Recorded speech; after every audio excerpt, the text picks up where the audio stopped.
ভাই ভাই হাতটা কামড়ে বড় ভাই হাতটা কামড়ে কিছু নাই ভাই এই ভাই আপনি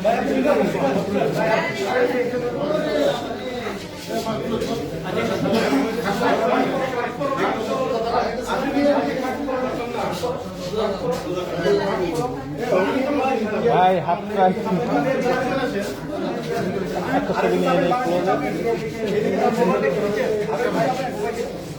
আপনি চাপেন আপনি আসেন না একটু ভাই এই তোমার চাপেন আপনি চাপান ওকে ভাই মোবাইলটা একটু নামান না এটা শর্টকাট নেই উপরে দেখেন না ভাই কথা বলেন না উপরে দেখেন একটা শট নেই এটা সে আপনার হাতে এই মোহাম্মদ উপরে সামনের দিকে তাকান না কেন এই নাম কি আদিব না নাম ভাই মোবাইলটা চাপেন না ভাই এখন তো নিয়ে চলে যাবে হ্যাঁ ছবি তোলা নেইছে হ্যাঁ ওই কেমন দিকে তাকান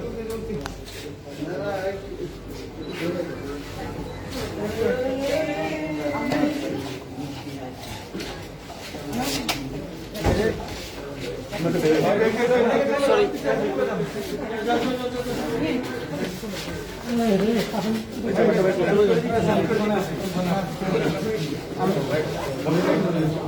আপনারা চলে যান সামনে থেকে তাকান আপনারা চলে যান ক্যামেরা থাকুন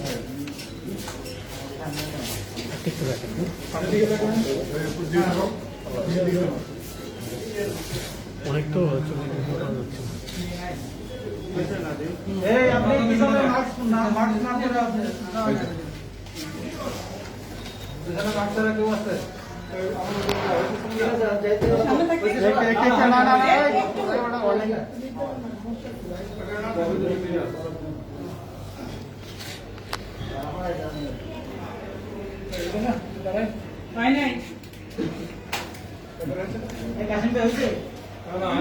আইলামি রে বেটা এত ব্যস্ত কেন বললাম না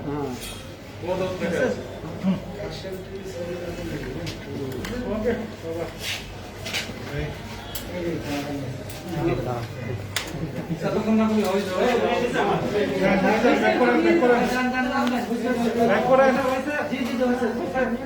নিয়ে যান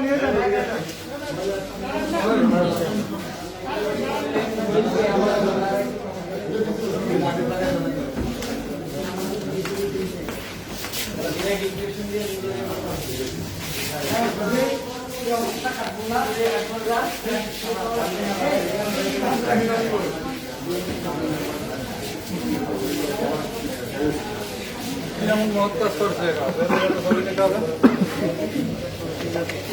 ঠিক কথা ভাই কি অবস্থা 3 ফিট দূরে 3 ফিট শারীরিক দ্রুত বজায় রাখা আমি আসতেছি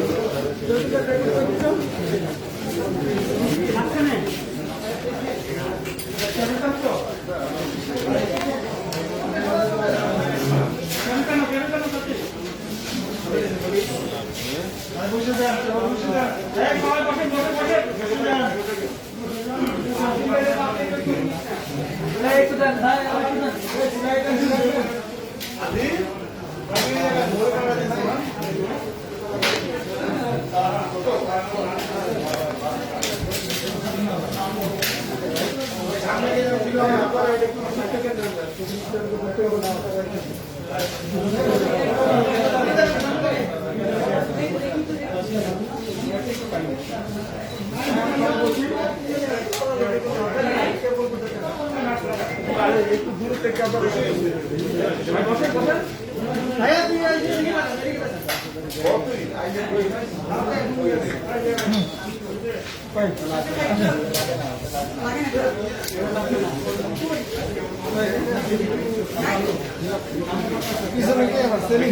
पीछे पीछे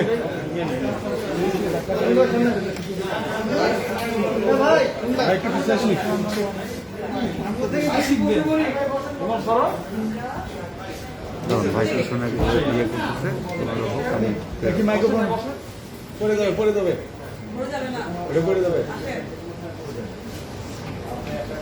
হ্যাঁ ডাবাই দেন। আরে জিয়া ভাইয়ের ছবি এত নিতে হবে না, জিয়া ভাইয়ের সবাই চেনে। এই মাইক্রোফোনটা সামনে টান না বাস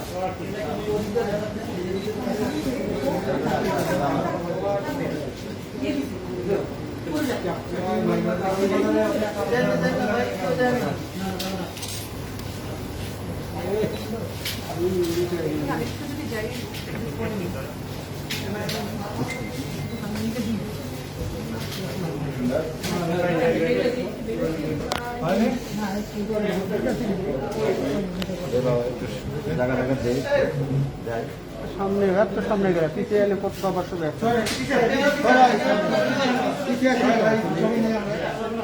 এই আমরা নিয়ে নিন আগে ঢুকে যাও ভাই, আমরা একটু নিয়ে নেই।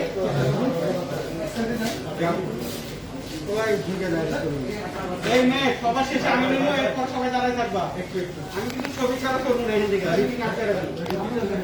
এবার বুঝবে আমি ব্রিফিং কিন্তু আটকে রাখি। হ্যাঁ সবাই আটকে রাখি।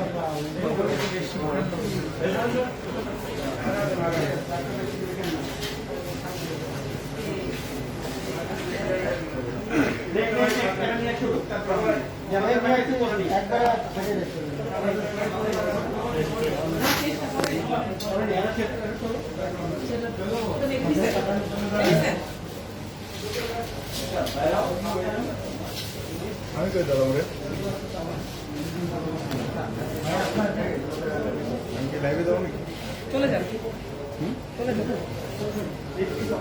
সারা জীবন খালি ক্যামেরা পিছনে থাকে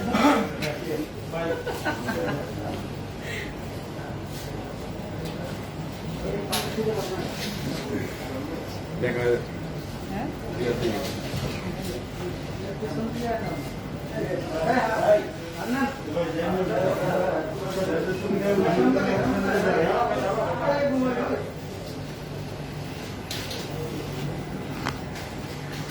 কত কেমন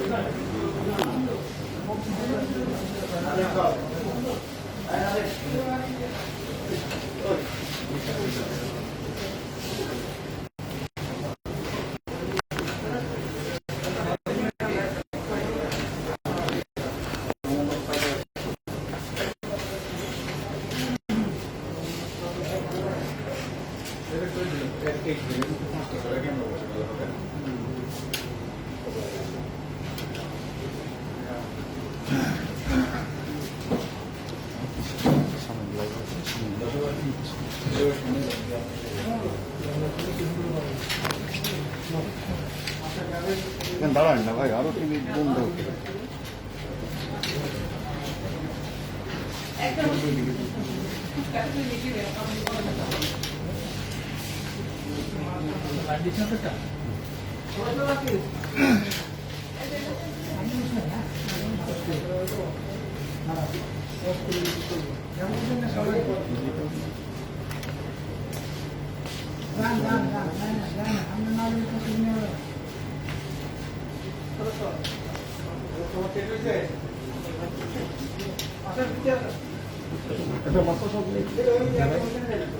বড় একটা ফটো দিতে তোমার কিছু আছে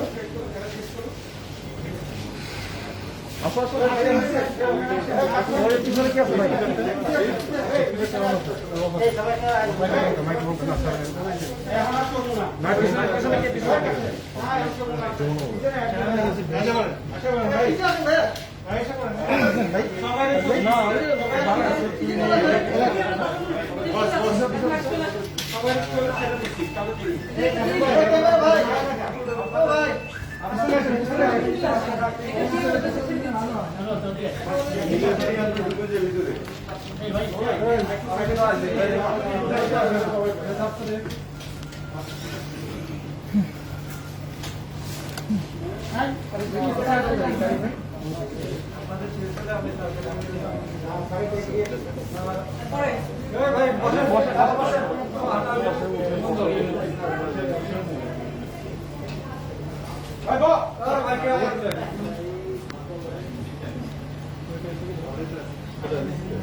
যান যান সবাই চলে যান ডাক দেন লেগে গেছি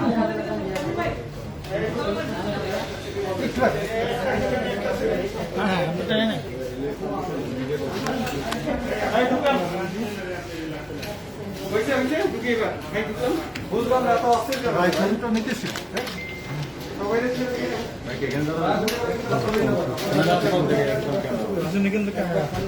এখানে আপনি ওই সামনে গেলে সামনে যেতে হবে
আমাদের পায়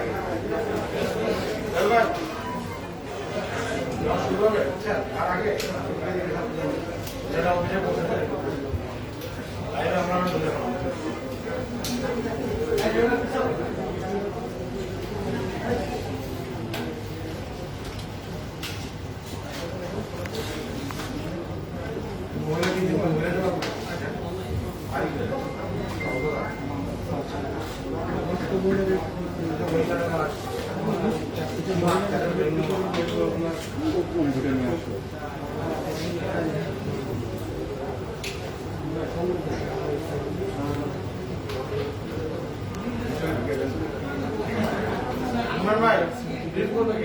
হ্যাঁ স্যার ডিরেক্টর স্যার সীমান্তের বাড়িতে কথা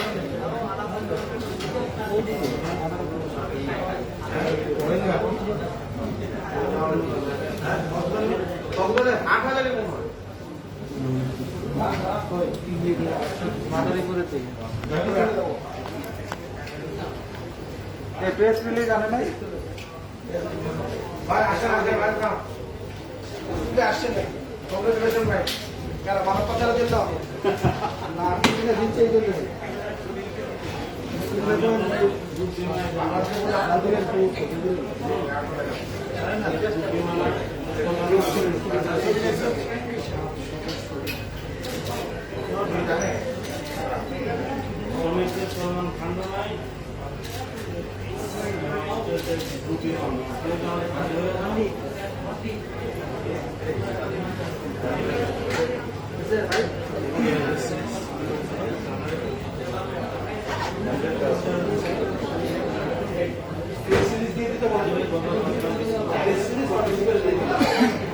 আপনার রেডিও শুরু করবো রেডিও না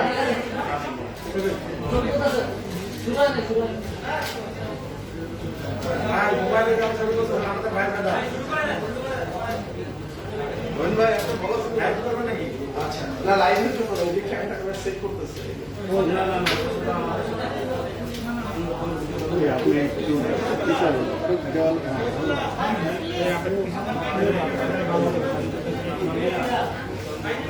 হ্যাঁ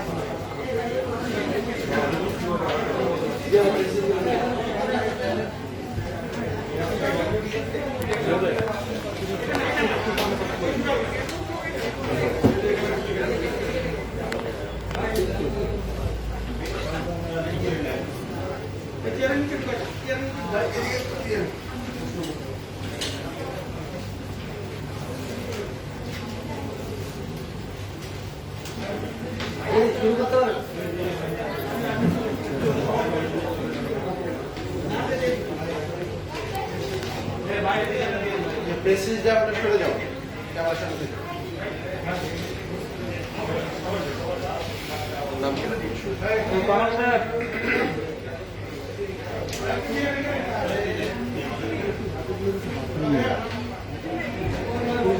কামাল শোনো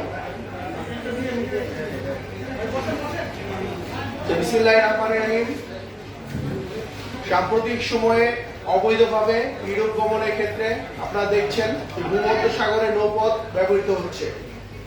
দেশি বিদেশি বিভিন্ন সিন্ডিকেট জোট সদস্যে এই ধরনের গমনাগমন কার্যক্রম পরিচালনা করছে। এই ঝুঁকিপূর্ণ পথে মাঝে মধ্যেই দুর্ঘটনা হচ্ছে, প্রাণহানি হচ্ছে, এমনকি গোলাগুলির মতো ঘটনাও ঘটছে।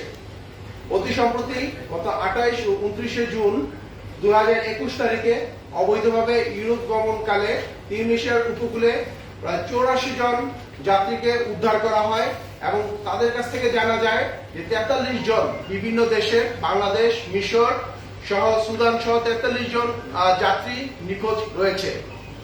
পরবর্তীতে আপনারা জানেন গত 5 তারিখে আরেকটি নৌকা যেটা নৌকা ডুবে যায় এবং সেই নৌকা থেকে গত 8 তারিখে তিউনিসিয়ান কোস্টগার্ড আরো 49 জনকে উদ্ধার করতে সক্ষম হয়। এই ধরনের ঝুঁকিতে যে গমনাগমন কারণে আন্তর্জাতিক ও বাংলাদেশের বিভিন্ন মিডিয়াতে এই মানব পাচার নিয়ে ব্যাপক আলোড়ন সৃষ্টি হয়েছে। আমরা প্রাথমিকভাবে দেখেছি যে অত্যন্ত নিরীহ এবং স্বল্প আয়ের স্বল্প শিক্ষিত ব্যক্তিবর্গ বা লোকজন এই ধরনের পাচারকারীর শিকার হচ্ছে এবং এরা বিভিন্নভাবে এই ধরনের প্রতারণা শিকারের মাধ্যমে নৌপথে ভূমধ্য সাগর দিয়ে ইউরোপে তারা পাচারিত হতো। এই সংক্রান্ত বিভিন্ন বিষয়ে ভিকটিমের পরিবার হতে বিভিন্ন স্থানে মামলা দায়ের করা হয়। এই মামলা দায়েরের প্রেক্ষিতে আমাদের র্যাব সদর দপ্তরের গোয়েন্দা দল এবং র্যাব 8-এর আভিযানিক দল দেশের বিভিন্ন স্থানে মাদারীপুর, যাত্রাবাড়ি, ঢাকা, কেরানীগঞ্জ সহ বিভিন্ন এলাকায় গতকালকে রাত থেকে আজকে সকাল পর্যন্ত অভিযান চালিয়ে ইউরোপে পাচার চক্রের বর্তমানে আমাদের কাছে আমাদের তথ্য মতে অন্যতম হোতা যেটা রুবেল সিন্ডিকেটের বাংলাদেশি চক্রের মূল হোতা, যাকে সবাই ইউরো আশিক হিসেবে চিনে, বিকজ সে ইউরোপে পাচার করে থাকে। ইউরো আশিক সহ আমরা 7 জনকে গ্রেফতার করতে সক্ষম হই। গ্রেফতারকৃতদের কাছ থেকে আমরা বিপুল পরিমাণে পাসপোর্ট, ব্যাংক অ্যাকাউন্টের চেক বই, বিভিন্ন ব্যাংক অ্যাকাউন্ট নাম্বার এবং সবচেয়ে ইম্পর্টেন্ট যেটা হচ্ছে তাদের হিসাব নথি, যে তালিখাতা বলে, সেই তালিখাতা সহ নগদ টাকা উদ্ধার করি। গ্রেফতারকৃতদের জিজ্ঞাসাবাদে আমরা জানতে পারি বিদেশে কর্মসংস্থানের প্রলোভন দেখিয়ে দীর্ঘদিন যাবৎ তারা এই ধরনের ব্যবসা করে আসছিল। তাদের সাথে বিভিন্ন বিদেশি বিভিন্ন এজেন্টের যোগ সাজস ছিল এবং তারা 3টি প্রক্রিয়ার মাধ্যমে 3 ভাগে তারা এই ধরনের পাচার কার্য সম্পন্ন করে আসছিল। প্রথমত তারা বাংলাদেশে বিদেশে গমন ইচ্ছুক এরকম বিভিন্ন নাগরিক তারা এই চক্র তারা বের করতো। তারপরে 8টি চক্র তাদের কাজ করতো বাংলাদেশ থেকে লিবিয়া প্রেরণ পর্যন্ত একটি গ্রুপ কাজ করতো এবং লিবিয়া হতে ইউরোপ প্রেরণ পর্যন্ত আরেকটি গ্রুপ কাজ করতো। বাংলাদেশে যারা ইউরোপ গমন ইচ্ছুক নির্বাচনের ক্ষেত্রে তারা বিভিন্ন জায়গায় লোকাল এজেন্ট নিয়োগ করত। এই ধরনের লোকাল এজেন্টরা তারা নজরদারি করতো বা তারা এমন বিভিন্ন মানুষ বের করতো যারা স্বল্প আয়ের এবং অল্প শিক্ষিত। এই ধরনের ব্যক্তিবর্গতে তারা বিভিন্ন ভাগ্য পরিবর্তনের তারা প্রলোভন দেখাতো এবং বিদেশে যারা গমন করত এই চক্রটি তাদের পাসপোর্ট, ভিসা সহ অন্যান্য নথি প্রস্তুত করার দায়িত্ব এই চক্রটি নিত এবং যাদেরকে বিদেশে পাচার করা হতো তাদের সমস্ত পাসপোর্ট সহ সমস্ত নথি এই চক্রের কাছেই থাকতো। যখন তারা বিদেশ যাবে, বিদেশ যাওয়ার পূর্বে তাদের হাতে পাসপোর্ট দেওয়া হতো। ইউরোপে গমনের ক্ষেত্রে তারা 7 থেকে 8 লক্ষ টাকা তারা এই চক্রে হাতিয়ে নিত এবং এর মধ্যে 4.5 থেকে 5 লক্ষ টাকা তারা লিবিয়া পর্যন্ত নিত। বাকি 2.5 থেকে 3 লক্ষ টাকা লিবিয়া থেকে ইউরোপে গমনের পূর্বে তাদের বিভিন্ন আত্মীয় স্বজনের কাছ থেকে, বাংলাদেশে তাদের আত্মীয় স্বজন রয়েছে তাদের কাছ থেকে নেওয়া হতো। বাংলাদেশ থেকে লিবিয়া প্রেরণের ক্ষেত্রে এই সিন্ডিকেটটি বর্তমানে মধ্যপ্রাচ্য হয়ে যে লিবিয়া রুট হয়ে যে ইউরোপ, এই রুটটি তারা ব্যবহার করত এবং এই রুটের মাধ্যমে যারা টাকা সরাসরি পেমেন্ট করত তাদেরকে মধ্যপ্রাচ্য হয়ে লিবিয়াতে তারা শুধুমাত্র এয়ারপোর্টের ট্রানজিটের মাধ্যমে তারা চলে যেত। যাদের টাকা পেতে দেরি হতো দেশে, তাদেরকে মধ্যপ্রাচ্যে 7-8 দিন কোথাও অপেক্ষা করা হতো, টাকা প্রাপ্তি সাপেক্ষে তাদেরকে মধ্যপ্রাচ্য হতে লিবিয়াতে স্থানান্তর করা হতো। লিবিয়াতে প্রথমে তারা বেনগাজিতে পৌঁছানো হতো এবং সেখানে একটি চক্র তাদেরকে আবার বেনগাজি থেকে ট্রিপলিতে পৌঁছে দিত। এই দুবাই থেকে লিবিয়া এবং এই দুবাই থেকে বাংলাদেশে যে বিভিন্ন ভিসা প্রেরণ, টিকিট কাটা, এই সমস্ত চক্রের যে কাজ সেটা দুবাইতে বসে অনলাইনে করা হতো। এই ভিসার ব্যবস্থাপনা, টিকিট কাটা সবকিছু অনলাইনে করা হতো এবং অনলাইনের মাধ্যমে দেশের যে চক্রটি আছে তাদের কাছে এই ভিসা, টিকিট এগুলো প্রেরণ করা হতো। পরবর্তীতে তারা জাস্ট এয়ারপোর্টে বিমানে ওঠার আগেই এটা তাদের কাছে হস্তান্তর করা হতো।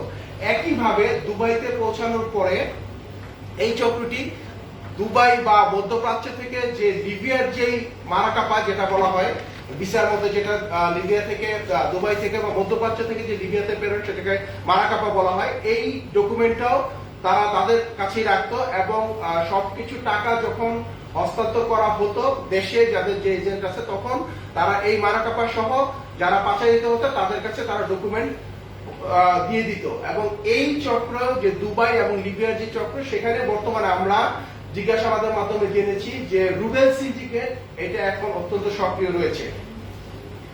লিবিয়াতে পৌঁছানোর পর লিবিয়াতে তাদেরকে গাজী, কাজী ও বাবুল নামে 3 বাংলাদেশি তথ্য পেয়েছি। এদের একটি সিন্ডিকেট রয়েছে যারা প্রাথমিকভাবে তাদেরকে গ্রহণ করে এবং এই সিন্ডিকেটের নিয়ন্ত্রণাধীন একটি নির্দিষ্ট স্থানে তাদেরকে রাখা হয়।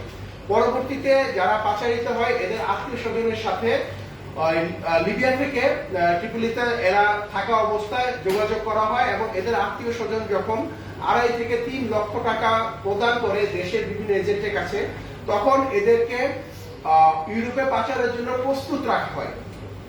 পরবর্তীতে সুবিধাজনক সময়ে কোনো এক ভোর রাতে যখন বোট প্রস্তুত করা হয়, তারা যে বোটের মাধ্যমে যায় এটা নরমালি RIB হয়ে থাকে, রাবার ইনফ্লেটেবল বোট। এই বোটের মাধ্যমেই তাদেরকে লিবিয়ার উপকূল থেকে তাদেরকে ইউরোপের বিভিন্ন দেশে, ম্যাক্সিমাম ক্ষেত্রে ইটালি, সাইপ্রাস থেকে বিভিন্ন দেশে প্রেরণ করা হয়। টাকা প্রাপ্তির পরে তাদেরকে একটি নিয়ন্ত্রণাধীন স্পটে রাখা হয় এবং যখনই তাদের বোট প্রস্তুত হয়, এই বোটের প্রস্তুতিটাকে গেইম বলা হয়। তাদের গেইম যখন রেডি হয় তখন তাদেরকে এই বোটে উঠানো হয় বা একসাথে 4-5টি বোট একবারে লিবিয়ার উপকূল থেকে মধ্যরাতে চলে যায়। এই ক্ষেত্রে আমরা দেখেছি এই যাওয়াটাকে, যে বোট ছাড়াটাকে গেম বলা হচ্ছে দুটি কারণে।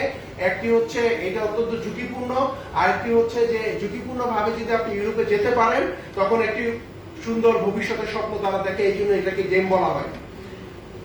প্রাথমিক জিজ্ঞাসাবাদে গ্রেফতারকৃতরা জানায় যে এই ধরনের যে চক্রটি রয়েছে, যে রুবেল সিন্ডিকেট, রুবেল 2012 সাল থেকে 2017 সাল পর্যন্ত সে লিবিয়াতে ছিল। লিবিয়াতে 2017 সালে তার উপর লিবিয়ান যে দূতাবাস মানব পাচার সংক্রান্ত বিভিন্ন অভিযোগ তার উপরে আসে, তখন সে লিবিয়া থেকে সে দুবাইতে চলে আসে এবং দুবাই থেকে সে লিবিয়াতে যেহেতু সে 5 বছর ছিল, তো লিবিয়ার বিভিন্ন চক্রের সাথে তার অত্যন্ত সুসম্পর্ক গড়ে ওঠে এবং পরবর্তীতে সে 2018 সালে সে বাংলাদেশে আসে। বাংলাদেশে আসার পরে সে বিয়ে করে এবং বিয়ে করে আবার সে দুবাইতে যাওয়ার পূর্বে সে বাংলাদেশে একটি ভালো 20-25 জনের একটি সিন্ডিকেট তৈরি করে, যেই সিন্ডিকেটের সে প্রধান দায়িত্ব দেওয়া হয় এই ইউরো আশিককে। এই সিন্ডিকেটের মাধ্যমে বাংলাদেশের বিভিন্ন জায়গা আমরা যে চক্রটি ধরেছি, যে চেইনটি ধরেছি, সেটি বেসিক্যালি মাদারীপুর, গোপালগঞ্জ, ফরিদপুর এই বেল্টের লোকজনকেই তারা ম্যাক্সিমাম ক্ষেত্রে গত 2 বছরে আমাদের যে ডকুমেন্ট আছে, যে খাতা আছে, যে টালি খাতা আছে, এর মাধ্যমে আমরা দেখেছি প্রায় 70 থেকে 80 জনকে তারা এই গত 2 বছরে অবৈধভাবে তারা লিবিয়া হয়ে ইউরোপের উদ্দেশ্যে প্রেরণ করেছে। এবং এদের ক্ষেত্রে এখন পর্যন্ত সাম্প্রতিক সময়ে যে আমরা ডাটা দেখেছি, বিকজ আমরা যে টালি খাতা পেয়েছি এই টালি খাতাতে শুধু ওই হিসাবটি আছে যেটা লিবিয়া থেকে যাওয়ার পূর্বে, ইউরোপে যাওয়ার পূর্বে তারা যে টাকাটা প্রেরণ দিয়ে থাকে 2.5 থেকে 3 লক্ষ টাকা। এইখানে আমরা দেখেছি যাচাই বাছাই করে যে প্রায় 11 থেকে 13 জন মিসিং আছে। যারা মামলা করেছে এরকম তো অনেকেই আছে, ওই 11 থেকে 13 জনকে আমরা মিসিং পেয়েছি, যাদের কোনো তথ্য জিজ্ঞাসাবাদে তারা আমাদেরকে বলতে পারেনি। গ্রেফতারকৃত আশিক, যে যাকে ইউরো আশিক বলছি, সে মেইনলি ঢাকায় থেকে এই টোটাল ব্যবসাটি নিয়ন্ত্রণ করছে। তারা শুধু মাদারীপুর এই বেল্টই না, তারা সিলেট সহ যে এই বেল্টটি রয়েছে এই বেল্টটি থেকেও তারা বিভিন্ন সময় ইউরোপে মানব পাচার করে আসছিল। গ্রেফতারকৃতদের মধ্যে রয়েছে আজিজ এবং মিজান। তারা লোকালি বিভিন্ন তারা লোক সংগ্রহ করত এবং লোকাল লোক সংগ্রহের মাধ্যমে তারা এই যে রিজনাল এজেন্ট হিসেবে আমরা নাজমুলকে পেয়েছি, যার ব্যাংকেও আমরা যার তথ্য অনুযায়ী অনেক টাকা লেনদেন পেয়েছি। তারা প্রাথমিকভাবে নাজমুলকে দিত এবং নাজমুল তাদের সমস্ত ডকুমেন্ট তৈরি করে তারা ঢাকায় আশিকের কাছে প্রেরণ করত। এবং আশিক ঢাকায় বসে যে ডকুমেন্টগুলো প্রয়োজন একটি দুবাই যাওয়ার জন্য বা লিবিয়াতে যাওয়ার জন্য, আশিক নিজে রুবেল সিন্ডিকেটের রুবেল সহ গাজী এদের সাথে যোগাযোগ করে সমস্ত ডকুমেন্ট অনলাইনে নিয়ে আসতো এবং সে ঢাকায় বসে সমস্ত ডকুমেন্ট তার কাছে রাখতো পাসপোর্ট সহ, এবং পরবর্তীতে বিমানে উঠার আগেই জাস্ট তাদের কাছে তারা দিত। এই চক্রের জিজ্ঞাসাবাদে আমরা কিছু এয়ারলাইন্সকেও পেয়েছি যারা তাদেরকে সহযোগিতা করত। আমরা আরো কিছু তথ্য পেয়েছি, বিভিন্ন ব্যাংকের বা বিভিন্ন তথ্য পেয়েছি, যেটা তদন্তের জন্য আমরা এখন আপনাদেরকে বলছি না, যেটা পরবর্তীতে বিভিন্ন সময় বের হয়ে আসবে। এই চক্র যে আমরা 3 জন মহিলাকে ধরেছি, আমরা রুবেল সিন্ডিকেটের রুবেল স্ত্রীকে গ্রেফতার করেছি, যার বিভিন্ন ব্যাংকের অ্যাকাউন্ট আমরা পেয়েছি এবং তার তথ্য মতো আপনারা জানেন ব্যাংকের তথ্য নিতে কিছু প্রসেস আছে, সো আমরা ওইভাবে প্রসেসে তথ্য নিতে পারিনি। বা তার চেক বই এবং চেক বইয়ের ভিতরে যে পাতা দেখে আমরা দেখেছি তার অ্যাকাউন্টে প্রায় গত 1 বছরে 1.5 কোটি টাকার উপরে ট্রানজাকশন আমরা পেয়েছি। এবং নাজমুল এবং আশিকের মা হেলেনা, তার অ্যাকাউন্টে আমরা প্রায় কোটি টাকার বিভিন্ন ট্রানজাকশন পেয়েছি, যেগুলো আমরা বিভিন্ন ব্যাংক থেকে যদি আমরা তথ্য সংগ্রহ করি সেটা আরো বিস্তারিত জানা যাবে। এবং আমরা যে তালিকাটা পেয়েছি যেটার মাধ্যমে তারা শুধুমাত্র লিবিয়া থেকে ইউরোপে যাওয়ার পূর্বে যে 2.5 লক্ষ টাকা তারা রিসিভ করতো, ওই তালিকাটাতে আমরা দেখেছি প্রায় 1 কোটি টাকার ট্রানজাকশন। আমরা গ্রেফতারকৃত আজিজ এবং মিজান, যাদেরকে আমরা লোকাল এজেন্ট বলেছি, এবং নাজমুল, এদের অনেকেরই মোবাইল ব্যাংকিং সহ বিভিন্ন ব্যবসা রয়েছে এবং এই সকল ব্যবসার আড়ালে তারা এই মানব পাচার ব্যবসার সাথে জড়িত ছিল।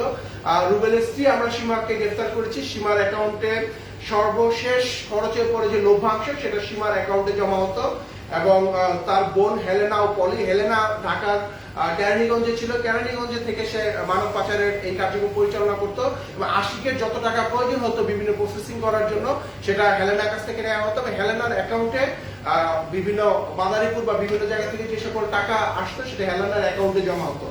আর তার বোন পলির অ্যাকাউন্টে লোকাল যে টাকাগুলো তারা বিভিন্নভাবে লোকাল এজেন্টের মাধ্যমে পেত সেই টাকাগুলো জমা হতো।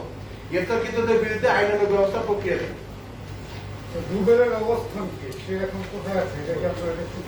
রুবেল আমাদের এখন জিজ্ঞাসাবাদে আমরা জেনেছি রুবেল বর্তমানে দুবাইতে রয়েছে।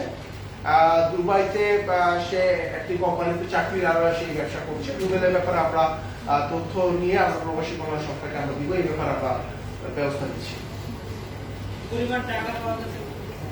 টাকার পরিমাণ অল্প, নগদ টাকা অল্প, 50,000 টাকার মতো। বা আমরা যেটা হয়েছে, যেটা আমরা তালিকাটা বলছি, যেটা এখানে আছে খুব সাধারণ তালিকাটা বলছি বা যে হিসাবে লেনদেনের টাকা, সেটা আমরা দেখেছি প্রায় গত 1.5 বছরে প্রায় কোটি টাকার হিসাব হয়েছে এবং সেটা যেটা বলছি 2 লাখ টাকা 3 লাখ টাকা এই হিসাবটা আমরা পেয়েছি।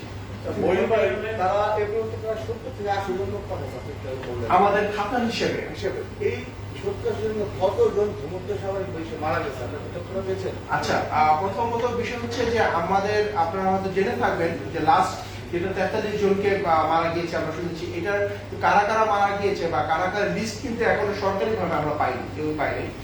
আমরা যেটা জেনেছি যে বিভিন্ন ভাবে ইউরোপে পৌঁছানোর পরে বা তিউনিসিয়া বা কোস্টগার্ড তাদেরকে গ্রেফতারের পরে তারা তার পরিবারের সাথে যোগাযোগ করে, এইভাবে আমরা পেয়েছি প্রায় 11 জন কোনো ধরনের যোগাযোগ করে নাই। পাশাপাশি ওর খাতাও একটা হিসাব প্রমাণ দেয়, সেটা হচ্ছে যে যারাই পৌঁছায় ইউরোপে পৌঁছায় তো তারা ওইখানে খাতায় টিক দেয়।